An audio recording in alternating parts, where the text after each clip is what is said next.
Oh, welcome to our new YouTube series about tobacco. Today I shall be talking about the history of tobacco. You see, tobacco, hold on. Tobacco is a funny old crop.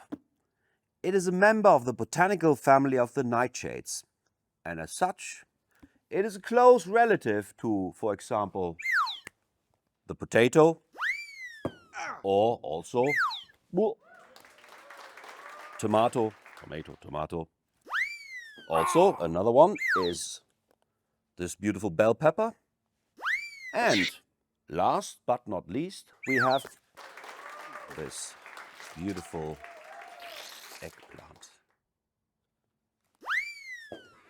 Now, the funny thing with tobacco is it's the only member of the family of nightshades where we don't use the fruit or some style of subterranean organ like in the potato.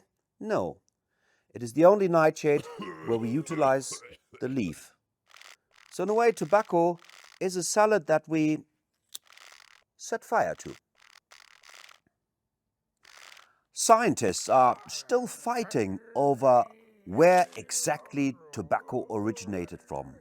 Some say it's Paraguay, some say it's closer to northern Argentina, others claim it's on the foothills of the Andes.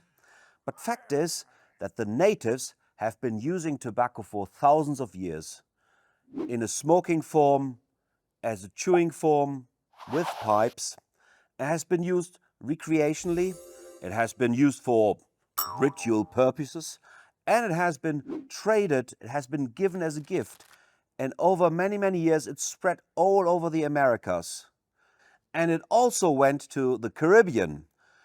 And that is exactly where the Europeans encountered it for the first time, when Columbus and his crew made landfall in Cuba around 1492.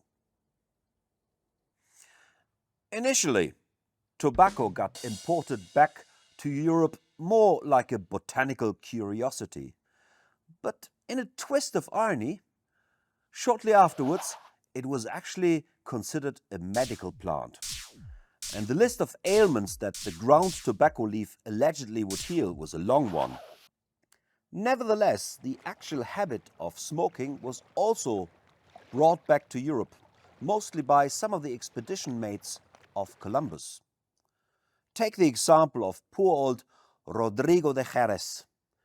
He came back with the smoking habit to Spain, and he got reported by his neighbors to the Spanish Inquisition. And he was, in fact, incarcerated for 7 years. And the Spanish Inquisitor claimed, "Only the devil could give a man the power to exhale smoke through his mouth." It was then mostly a group of tradesmen or sailors like poor Rodrigo that spread the evil weed.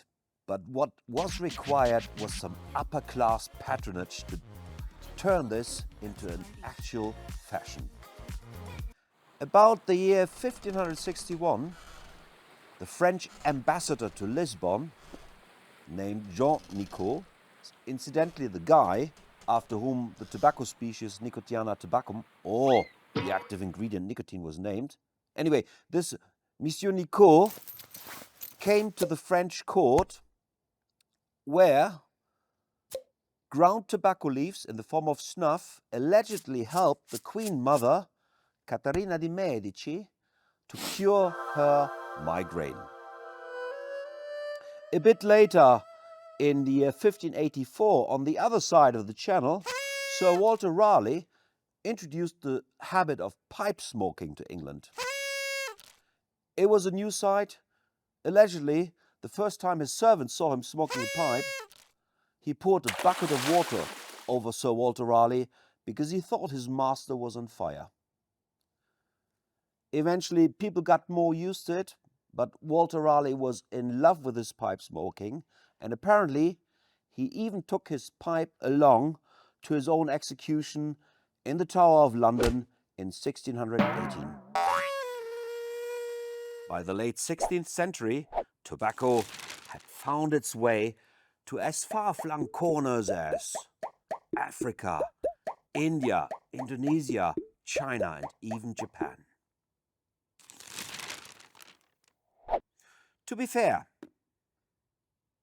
tobacco, even at that time, was not without its critics and detractors. But we leave that to another video, and there's many more videos to come in this series. Looking forward to meet you again. You can go now.